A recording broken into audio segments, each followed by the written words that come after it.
to show you how I made this delicious crispy kale and pearl onion dish. So come hang out with me in the kitchen for a little while. We'll have a little to drink, we'll talk, we'll cook, it'll be great.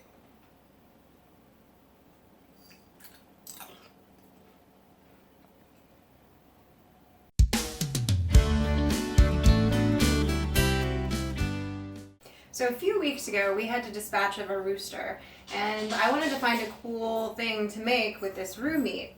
So I was Googling it, and I came across coq au vin, which I've always been interested in. It's a very classic French dish. I've never had it, and I thought, what the heck, I'm gonna give it a try. It looked very complicated, lots of ingredients, lots of different processes, lots of stopping and starting. Anyway, we'll make a video of that someday, next time we have a roux we need to get rid of. But this one recipe that I found that I ended up making called for some pearl onions and mushrooms together to be cooked separately and then added in.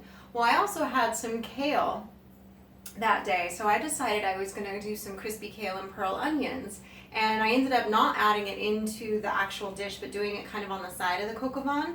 And it's become one of our favorite side dishes now to do these little pearl onions in the skillet with some crispy kale cooked up with it. So I'm going to take you through how we do this fun and healthy little side dish.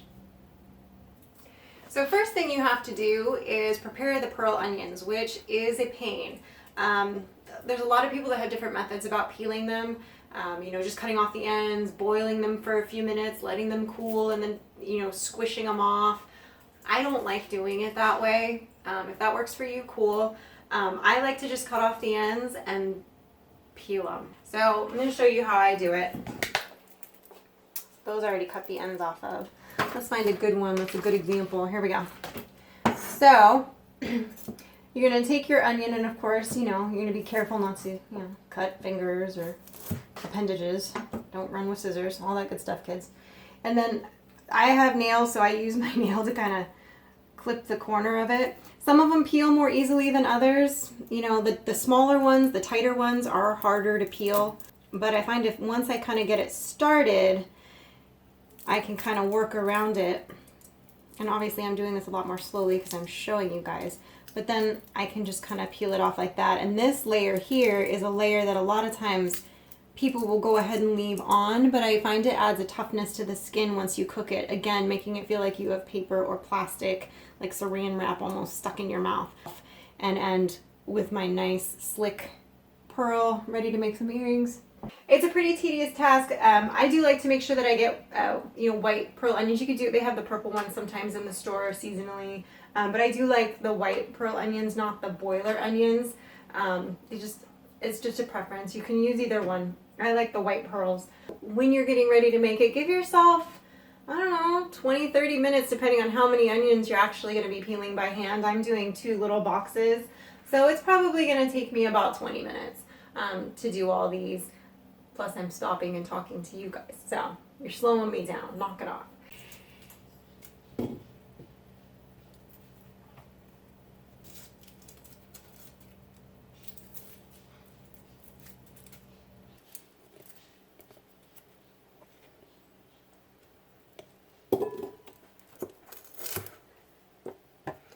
Okay, so now that I have all of the onions peeled, like a good little Cinderella, it's now time to cut the kale. So this kale I've got here is some that Mike grew in the garden. And kale has this vein that runs through it that is very bitter. It's tough. It's not the part that you want to eat. So we're going to basically devein the kale, kind of like you would a shrimp. But for different reasons. So the kale, I like to give the stems to the animals because they love them. Us not so much. So I like to take the tip of my knife and I just follow along the inside edge. I should turn my cutting board the other way. Along that strip and try to get as much of the leaf off of it as I can. In fact, I'm going to migrate that over there. And then I'm going to do the same thing on this side. I'm just going to cut on the other side of the vein. Kind of, if you have a sharp knife, just with the tip of your knife, just kind of following it along the edge. And it's not going to be perfect, but you know, you can get the most of it that you can. Okay. So again, you're just going to lay it flat. You're going to start at the tip, and you're just going to work your way down that inside edge of that vein, just following it with your sharp knife tip all the way down. Same thing on the other side. And you can whip through these pretty quickly. Obviously, I already washed these off, and I patted them dry. For the next step, you want to make sure the kale's as dry as you can get it, because when we add it to the pan, because I'm cooking with some rendered lard from our hog, it's going to pop and sizzle and do all that fun stuff. So now that I have a couple leaves here, I'll show you how I cut it for the sizes that I want to actually cook it. So I like to do, what would you call that, about inch and a half? Ish? Sure. More like 2, but that's all right. Is it? I don't know. Who's measuring? Whatever. I just do in little chunks about that size, kind of pushed together. It doesn't, you know, it really doesn't matter. And then I add this to my bucket that I'm going to use. And then once I have all this kale done, we will show you the next step for getting this yummy little side dish ready. All right, it's time to add the cooking stage. All right, so here we go. I'm gonna prepare the pan first because you want to add all this with the pan piping hot. I'm gonna actually be using some rendered lard from our last hog.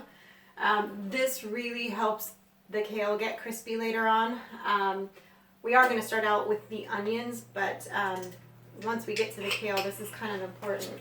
So, and it, depending on the amount that you're gonna be doing, stove on and start letting it do its thing. Depending on the amount that you're doing, sometimes I'll end up adding a little bit more lard or oil. I'm actually going to add some coconut oil as well. I like the flavor that it gives, so I add some of that. And again, you want to be liberal with the oils that you're using, because you need that in order to get the kale crispy and to really get the onions cooked with that nice kind of caramelized outside edge to them. I also add a little bit of a chosen blend oil that's a combination of avocado, safflower, and coconut oil. So I add a little bit of that as well. I'm also going to add just a little bit of cracked pepper and a little bit of Himalayan salt. I also like to add just a little bit of like a sriracha seasoning, not very much, literally just barely any into the oil. And then once you can tell that your oil's starting to get nice and hot, I do this usually most of the way on medium. Once I can tell that my oil's melted and it's starting to get nice and hot is when I'll go ahead and add the onions. I'm going to add the onions in here, I'm going to cover them, and I'm going to let them cook for a good 8 minutes probably or so. And again, keep an eye on it. Everybody's flames are different, or if you're cooking on an electric range, it's going to vary a little bit more too. And you are going to have to kind of shake the onions around to keep them from burning if they sit on one side for too long. So I'm going to go ahead and add these onions in. Hear that nice sizzle. And I'm going to go ahead and shake them in the pan a little bit, get them nicely coated in the oil.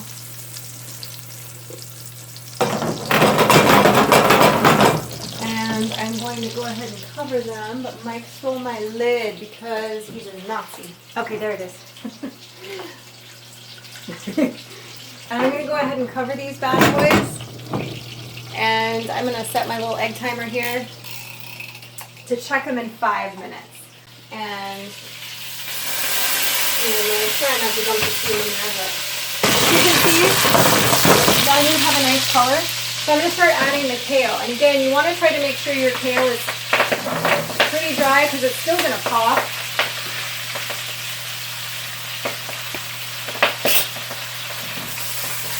And you want to get it nicely coated in here. I call it cotton candy kale because when you crisp up the kale, it kind of just melts in your mouth and it's pretty yummy. Frankie loves it. This is one of her favorite side dishes that I make, and she hates onions. So for her to like the pearl onions with the kale is kind of a big deal. So now you're gonna leave it uncovered. The cooking time, again, kind of varies on this depending on what kind of kale you're using. If you did not use lard, you're not going to get the same effect. You're going to want to find a good lard. Don't use Crisco or something like that. Save your drippings, use your bacon grease, use something to add in with your coconut oil, or if you really just want to use olive oil, you can try it with that again. I don't think it's going to crisp up quite the same way, but it'll be better than omitting the animal fat altogether. And then I'm just going to kind of let it sit and check on it, like kind of babysit it a little bit. So that's the only thing that's a little bit of a pain with this dish, is you do kind of have to babysit it, because you got to keep an eye on if it's crisping up, if it needs to be moved around again.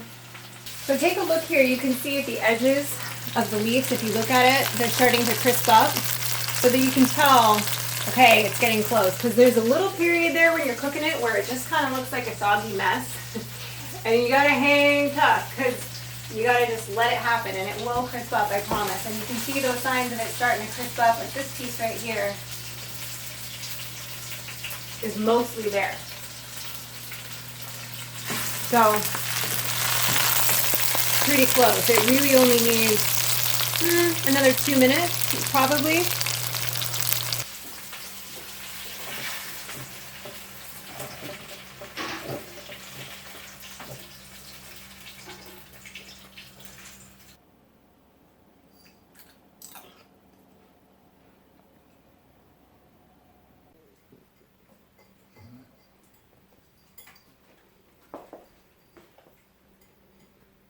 So thanks for watching us make this amazing, yummy meal that we can't wait to dig into.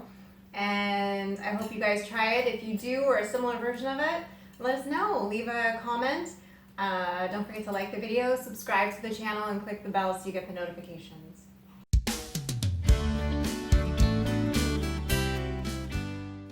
Be safe. Okay. Don't forget to wear your seatbelt. So like, be safe, like use a pot holder? Like what? This isn't like we were chainsawing stuff.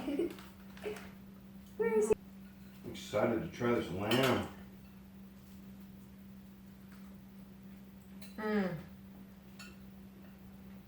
Wow. Really good. Mom, those crispy kales dialed in. Pearl onions are good too.